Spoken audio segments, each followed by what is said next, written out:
এই মুহূর্তে দাঁড়িয়ে সেই দিনের ভাঙচুরের বহু সংবাদ মাধ্যম লাইভ করেছেন, ফলে সেই লাইভগুলো আছে প্রত্যেকের কাছে। কেউই বোকা নন, ফলে যাদের চেহারা দেখা যাচ্ছে তারা এবিভিপির সমর্থক হোক সমর্থক না হোক সেটা নিয়ে আমাদের কিছু যায় আসে না, তাদের প্রত্যেককে শাস্তি দিতে হবে। এতদিন ধরে অভিযোগ করা হচ্ছিল যে শুধু সেখানে কেন ঝামেলা হচ্ছে, এবার আমাদের পাল্টা প্রশ্ন যে কেন হচ্ছে যে এবিভিপির ছাত্রদের নামই বারবার জড়িত হচ্ছে যে তারা বিভিন্ন কলেজ ক্যাম্পাসে গিয়ে আক্রমণ করছে। ফলে তৃণমূলের দাবির সাথে বিজেপি বিরোধিতায় একটা দুটো দাবি মিলে গেল, মানে হচ্ছে যে ওনার সাথে আমাদেরকে সমগোত্রীয় করে দেখাটা বোধহয় ঠিক হবে না। যদি বিজেপি মনে করেন যে তারা 100 দিনের মূল্যায়ন করবেন, ওনারা ম্যানিফেস্টোর প্রথম তালিকা থেকে শেষ তালিকা অবধি ওনারা পড়ুন এবং সেটার মূল্যায়ন করুন, ওনারা ঠিক কজনকে চাকরি দিতে পেরেছেন। কনফিডেন্সটা বেশ লো দেখছি। রিসেন্টলি টেস্ট করিয়েছো? হ্যাঁ ডাক্তারবাবু, প্রি টেস্টের পরের দিনই করিয়েছি। ও, তুমি মাধ্যমিক দেবে? তাহলে মক টেস্ট করো। এই নাও মৌলিক লাইব্রেরি সম্রাট এক্সক্লুসিভ মক টেস্ট পেপার। এতে পাবে প্রতিটি বিষয়ে অধ্যায়ভিত্তিক গুরুত্বপূর্ণ নমুনা প্রশ্নপত্র, ইংরেজি গণিত আনসিল লেখার বিস্তারিত টিপস আর প্রতিটি সাবজেক্টের এক্সপার্ট ওপিনিয়ন, যা তোমার কনফিডেন্সকে ফিরিয়ে আনবে মাধ্যমিকের আগে। সম্রাট এক্সক্লুসিভ মাধ্যমিক মক টেস্ট পেপার, এক্সামের কনফিডেন্স বুস্টার। যাদবপুরের পর আমরা দেখতে পাচ্ছি কলকাতা বিশ্ববিদ্যালয় এবং পাশাপাশি ওয়েস্ট বেঙ্গল স্টেট ইউনিভার্সিটি, যেটাকে আমরা বারাসাত ইউনিভার্সিটিও বলে থাকি, সেখানেও একই রকমভাবে সংঘর্ষ দেখা গেল এবং হস্টেলে ঢুকে রীতিমতো এবিভিপির একাধিক কর্মী নেতৃত্ব তারা আক্রমণ জানিয়েছেন বলে অভিযোগ উঠছে। কি বলবেন এভাবে আক্রমণ, এবং সেখানে আমরা দেখতে পেলাম রীতিমতো ছাত্ররা আহত পর্যন্ত হয়েছে? দেখুন, এই ক্ষেত্রে আমার একটাই বক্তব্য, সেটা হচ্ছে যে এর আগে যে সরকার চলতো তাদের আমলে আমরা দেখেছিলাম এই ধরনের ঘটনা, কলেজে কলেজে ক্যাম্পাসে ক্যাম্পাসে ছাত্রছাত্রীদেরকে মারধর করা। ঠিক একই রকমভাবে নতুন সরকারকে মানুষ নিয়ে এসেছিল ভোট দিয়ে নীতির পরিবর্তন করার জন্য।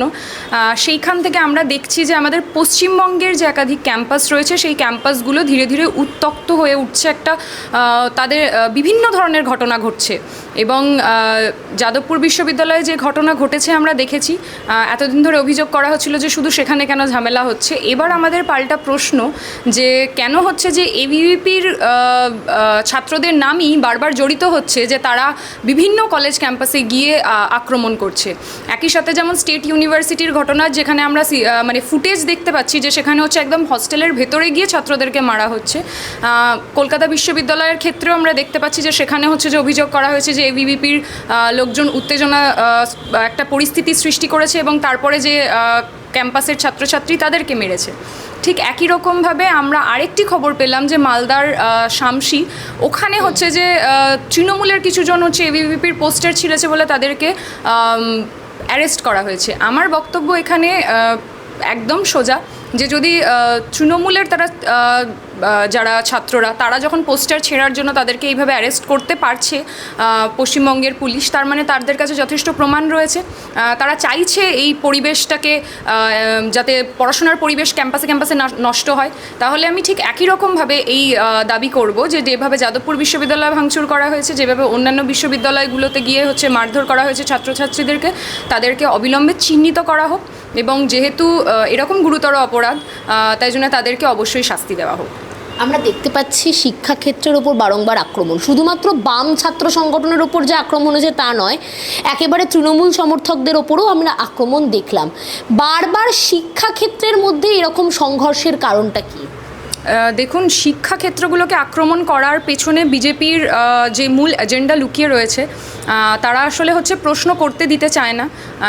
এই ইউনিভার্সিটিগুলোর যে নাম 2014 সালের পর যে ইউনিভার্সিটিগুলো প্রতিনিয়ত আক্রান্ত হয়েছে, যেমন যাদবপুর যেমন আক্রান্ত হয়েছে, জেএনইউ আক্রান্ত হয়েছে, এইচসিইউ আক্রান্ত হয়েছে, আলিগড় মুসলিম ইউনিভার্সিটি থেকে শুরু করে হচ্ছে যে জামিয়া মিলিয়া ইসলামিয়া, এরা মানে প্রত্যেকে আক্রান্ত হয়েছে। পশ্চিমবঙ্গের মধ্যেও একাধিক ক্যাম্পাস আক্রান্ত হয়েছে। আসলে তারা চায় না যে সরকারের নীতিগুলোকে কেউ প্রশ্ন করুক। সরকার খুব সুপ্তভাবে মানুষের মধ্যে এই ধারণা তৈরি করার চেষ্টা করছে যে বিজেপি ইজ ইকুয়াল টু আমাদের গোটা ভারতবর্ষ, আমাদের গোটা দেশ। কিন্তু এই ইউনিভার্সিটি ক্যাম্পাসের ছাত্রছাত্রীরা তারা শুধুমাত্র ছাত্রছাত্রী নয়, তারা আগামী দিনে আমাদের ভবিষ্যৎ। তারাই এই পর্যায়ে যাবে, নীতি নির্ধারণ করবে, তারাই সরকারও চুজ করবে। কারণ আমরা জানি যে এই মুহূর্তে দাঁড়িয়ে ইয়াং জেনারেশনদের সংখ্যা আমাদের ভারতবর্ষে অনেক বেশি, তাহলে আগামী নির্বাচনে তাদের একটা গুরুত্বপূর্ণ ভূমিকা রয়েছে। ঠিক একই রকমভাবে তারা যখন সরকারের নীতিকে প্রশ্ন করছে, চ্যালেঞ্জ ছুড়ছে, ভুল নীতির বিরোধিতা করছে, তখন সরকারের সেটা সহ্য হচ্ছে না। এবং এই ইউনিভার্সিটিগুলো শুধুমাত্র র্যাঙ্কিংয়ের ক্ষেত্রে হচ্ছে একে আসছে এমনটা নয়। এই ইউনিভার্সিটিগুলো সত্যি সত্যি মানুষ আমরা দেখতে পাচ্ছি যে সেখানে এত কম খরচে পড়ানো হয় সেই সরকারি ইউনিভার্সিটিগুলোতে। এখনও 1250 টাকায় আমরা যাদবপুর বিশ্ববিদ্যালয়ে পড়াশোনা করতে পারি। তো পশ্চিমবঙ্গের বিভিন্ন জায়গা থেকে, ভারতবর্ষের বিভিন্ন জায়গা থেকে সেখানে ছাত্রছাত্রীরা পড়াশোনা করতে আসে। তো সেই যে শিক্ষা, সেই শিক্ষা যাতে হচ্ছে যে মানুষের কাছে না পৌঁছায়, কম খরচে যাতে লোকজন পড়াশোনা না করতে পারে, সেই কারণে শিক্ষা থেকে তাদেরকে দূরে রাখার জন্য এই ইউনিভার্সিটিগুলোকে এক প্রকার বন্ধ করার পরিকল্পনা। এবং এই যে দিমাগি নকশাল বলার যে টার্ম, এইগুলো হিস্ট্রিতে আমরা দেখেছি, ইতিহাসে একাধিক জায়গায় এই ধরনের টার্ম ব্যবহার করা হয়েছে। আপনি কি চিন্তা করবেন, সেটার ওপরেও একটা নজরদারি চালানোর একটা ব্যবস্থা, এবং সেইটার দরুন আপনাকে হচ্ছে যে শাস্তি দেওয়া হবে, এবং সেটা চেষ্টা করা হচ্ছে যে ওরাই শাস্তিটা দেবে, যারা শাসক শ্রেণী রয়েছে তারা ঠিক করে দেবে যে কে ঠিক চিন্তা করছে, কে ভুল ঠিক চিন্তা করছে। ফলে তারা মগজের দখল নিতে চাইছে। সেইটার বিরুদ্ধে দাঁড়িয়ে ইউনিভার্সিটি কলেজের ছাত্রছাত্রীরা একই সাথে প্রতিরোধ গড়ে তুলছে, লড়াই গড়ে তুলছে। তারা যে শিক্ষাটা পাচ্ছে, শুধু সেটা পুঁথিগত বিদ্যায় আটকে নেই, সেটা নীতি নৈতিকতার দিক থেকেও একটা গুরুত্বপূর্ণ হাতিয়ার হিসেবে কাজে লাগছে সমাজকে উন্নত করার জন্য। সেইটা বিজেপি আরএসএস কোনোভাবে চায় না। সেই কারণে তারা হচ্ছে যে কলেজ বন্ধ করে দেওয়ার চেষ্টা করছে। বহু কলেজ বন্ধ হয়ে যাচ্ছে। তারা কলেজকে ক্লাস্টার করে মার্চ করিয়ে দেওয়ার চেষ্টা করছে, তারা স্কুলগুলোকে বন্ধ করিয়ে দেওয়ার চেষ্টা করছে, শিক্ষা থেকে দূরে রাখতে চেষ্টা করছে। আর আমরা বলছি যে শিক্ষা সবার অধিকার, সবার পাওয়া উচিত, এবং এই ইউনিভার্সিটিগুলোকে বাঁচানো ততটাই গুরুত্বপূর্ণ। সেই কারণে শিক্ষক, আধিকারিক, গবেষক, ছাত্র প্রত্যেকে একসাথে একজোট হয়ে, দেখুন আজকে পশ্চিমবঙ্গে একটা যাদবপুরে ঘটনা ঘটেছিল, শুধু সেখানে সীমাবদ্ধ নেই, প্রতিটা জায়গায় ছাত্ররা প্রতিবাদ গড়ে তুলছে, প্রতিরোধ গড়ে তুলছে। আমরা দেখলাম এবিভিপি কিন্তু একাধিক যুক্তি দিয়েছে, সব জায়গাতেই এবিভিপির যুক্তি যে তারা কিন্তু কোনো রকমভাবে নিজে থেকে আগে কোনো রকম পদক্ষেপ করেনি, বিরোধী দল পদক্ষেপ করেছেন বলেই তারা নিজেরা সেখানে বাঁচানোর জন্য, নিজেদেরকে বাঁচানোর জন্য, আত্মরক্ষার জন্য পদক্ষেপ করেছে। কিন্তু আমরা আরও একটি ছবি দেখলাম যে এবিভিপিকে নিয়ে বিজেপির অবস্থান কিন্তু বেশ কিছুটা ধোঁয়াশায়। একবার আমরা দেখলাম যে সৌভিক ভট্টাচার্য তিনি বললেন যে বিজেপি কোনো রকম ছাত্র উইংই নয় এবিভিপি। আবার একবার তিনি বললেন যে এবিভিপির মতো জাতীয়তাবাদী দল তারা কিন্তু এই ধরনের পদক্ষেপ করতে পারেন না। পাশাপাশি আমরা বিজেপিকে সমর্থন করেন এরকম একাধিক ব্যক্তির কথাই শুনছি, তারাও বলছেন, কিন্তু সমাজ মাধ্যম থেকে সংবাদ মাধ্যম সব জায়গায় তারা লিখছেন যে এবিভিপি বিজেপির কোনো দল নয় বা বিজেপি ছাত্র উইংই নয়। সেখানে কেন বিজেপি বারংবার এবিভিপিকে আজ এতটা আড়াল করার চেষ্টা করছে? দেখুন, বিজেপির বিভিন্ন একাধিক নেতামন্ত্রীরা তারা এই মুহূর্তে দাঁড়িয়ে এই কথাটা অবশ্যই বলতেই পারেন, কিন্তু সেটা গোটা পশ্চিমবঙ্গবাসীর কাছে খুব একটা খেলো যুক্তি হয়ে যাচ্ছে। কারণ আমরা জন্মলগ্ন থেকেই দেখেছি যে এবিভিপি যেভাবে তারা হচ্ছে যে নিজেদের ছাত্র প্রেমের কথা বলে, বিজেপির সাথে তাদের মতাদর্শ, আরএসএসের সাথে তাদের মতাদর্শের যে মিল রয়েছে, ঠিক একই রকমভাবে তারা তাদের শাখা অর্গানাইজেশন খাতায় কলমে নাই হতে পারে, কিন্তু আসলে অর্গানাইজেশনাল কারণে সেটা হচ্ছে যে তাদেরই অর্গানাইজেশন। তারা এখন বিভিন্ন টেকনিক্যাল টার্ম ইউজ করতে পারেন। কিন্তু আপনিই বললেন কথার মধ্যে দিয়ে যে বিজেপির একাধিক নেতা মন্ত্রীদেরকে দেখা যাচ্ছে এদেরকে বাঁচাতে। ফলে এবিভিপির যা মতাদর্শ তা বিজেপির মতাদর্শের সাথে সমান, একই, এবং সেটাকেই তারা পাথেয় করে তারা এগিয়ে যাচ্ছে। আগামী দিনে গিয়ে তাদেরকেই আমরা বিজেপির ঝান্ডা ধরতে দেখছি, মিছিলে হাঁটতে দেখছি, বিজেপিকে ভোট দেওয়ার কথা বলতে দেখছি, বিজেপির যে পলিসি রয়েছে শিক্ষাক্ষেত্রেও সেটাকে সমর্থন জানাতে দেখছি।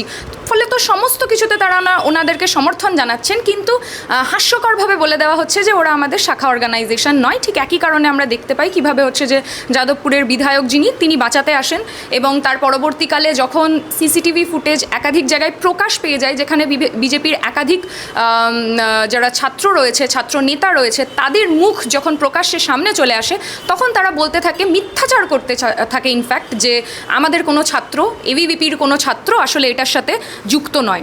আমি বলতে চাইছি যে তদন্ত হোক, স্বচ্ছ নিরপেক্ষ তদন্ত হোক। সংবাদ মাধ্যমের কাছে সিসিটিভি ফুটেজ আছে, সংবাদ মাধ্যম যারা এই মুহূর্তে দাঁড়িয়ে সেই দিনের ভাঙচুরের বহু সংবাদ মাধ্যম লাইভ করেছেন, ফলে সেই লাইভগুলো আছে প্রত্যেকের কাছে, কেউই বোকা নন। ফলে যাদের চেহারা দেখা যাচ্ছে তারা এবিভিপির সমর্থক হোক সমর্থক না হোক, সেটা নিয়ে আমাদের কিছু যায় আসে না, তাদের প্রত্যেককে শাস্তি দিতে হবে। পাশাপাশি আমরা এও দেখতে পাচ্ছি তৃণমূল সুপ্রিমো মমতা বন্দ্যোপাধ্যায় তিনি এবিভিপির বিরোধিতা করেছেন। আজ কোথাও গিয়ে বামেদের দাবি এবং তৃণমূল সুপ্রিমোর দাবি কোথাও গিয়ে আজ মিলেছে এক জায়গায়। সামনেই ছাত্র পরিষদের তৃণমূলের প্রতিষ্ঠা দিবস, সেখানেও আমরা দেখছি দুটি ভাগে সেই ছাত্র পরিষদের প্রতিষ্ঠা দিবস পালন করার কথা হচ্ছে। কি বলবেন পুরো বিষয়টিকে নিয়ে? দেখুন, বিজেপি বিরোধিতা তো উনি আগেও করতেন, কিন্তু আমরা দেখেছি যে ওনার আমলেই কীভাবে পশ্চিমবঙ্গে বিজেপি বেড়েছে এবং ওনার একাধিক দলের নেতা মন্ত্রী তারা কিভাবে হচ্ছে যে এনসিপিআই পার্টির মাধ্যমে ডিরেক্ট এনডিএকে সমর্থন করে দিয়েছেন। ফলে তৃণমূলের দাবির সাথে বিজেপি বিরোধিতায় একটা দুটো দাবি মিলে গেল মানে হচ্ছে যে ওনার সাথে আমাদেরকে সমগোত্রীয় করে দেখাটা বোধহয় ঠিক হবে না। কারণ এর আগে যখন ওনার পার্টি পশ্চিমবঙ্গে ছিল তখন আমরা দেখেছি মুখ্যমন্ত্রী মমতা ব্যানার্জি কীভাবে তার সংগঠনের যারা ছাত্র তারা যারা কুকর্মের সাথে যুক্ত ছিল তাদেরকে কীভাবে শেল্টার দিয়ে গেছেন, একাধিক ধর্ষণের ঘটনাকে শেল্টার দিয়ে গেছেন, উনি বাঁচিয়ে গেছেন। খুব তুচ্ছ মন্তব্য করেছেন, ভুল মন্তব্য করেছেন এবং ক্যাম্পাসে যে গুন্ডাগিরি, যে দাদাগিরি, যে বোম মারা, এই ধরনের ঘটনা 15 বছরে নতুন কিছু ছিল না। ফলে সেই ঘটনা যখন এখন ঘটছে একাধিক জায়গায় দেখা যাচ্ছে সেই ক্যাম্পাসগুলোতে আগে যারা তৃণমূল করতো তারাই এখন বর্তমানে বিজেপির তে নাম লিখিয়েছে এবং তারাই সেই গুন্ডামিটা চালাচ্ছে। ফলে নীতির পরিবর্তন হলেও আসলে সেই মানুষগুলো একই থেকে গেছে এবং মানে নীতির পরিবর্তন না, সরকারের পরিবর্তন হলেও নীতির মধ্যে কোনো পার্থক্য দেখা যাচ্ছে না, ফারাক দেখা যাচ্ছে না। ফলে সেইটার বিরুদ্ধে লড়াই তীব্রতর হচ্ছে। আর ওনাদের প্রোগ্রাম নিয়ে ওনারাই নিজেরা ঠিক করে উঠতে পারছেন না যে কোন দল হচ্ছে যে নব্য তৃণমূল, কোন হচ্ছে যে পুরাতন তৃণমূলে আছেন। সেটা নিয়ে কখনো দেখছি কেউ ওখানে চলে যাচ্ছেন, আবার তিনি ফিরে আসছেন। এই যে একটা নাটকীয় ঘটনা প্রতিনিয়ত সংবাদ মাধ্যমের মাধ্যমে আমাদেরকে জানতে হচ্ছে, সেটার বিরুদ্ধে দাঁড়িয়ে আমি বলবো আমাদের গোটা পশ্চিমবঙ্গ জুড়ে, গোটা ভারতবর্ষ জুড়ে একাধিক গুরুত্বপূর্ণ ঘটনা আছে যেগুলো নিয়ে মানুষ সাফার করছে, প্রতিদিন তাদের সমস্যার সম্মুখীন হতে হচ্ছে, সেইগুলো বোধহয় বেশি গুরুত্বপূর্ণ। পাশাপাশি আমরা যে ছবিটা রাজ্যে দেখছি যে দিনের পর দিন দ্রব্যমূল্যের যে বৃদ্ধি চলছে এবং সেখানে আমরা দেখছি চিনির দাম, সর্ষের তেলের দাম, পেঁয়াজের দাম আকাশ ছোঁয়া। সাধারণ মানুষ বাজারে যেতে পর্যন্ত ভয় পাচ্ছেন। এই পালাবদল এবং পালাবদলের পর এইভাবে দ্রব্যমূল্য বৃদ্ধি, কিভাবে দেখছেন বিষয়টিকে?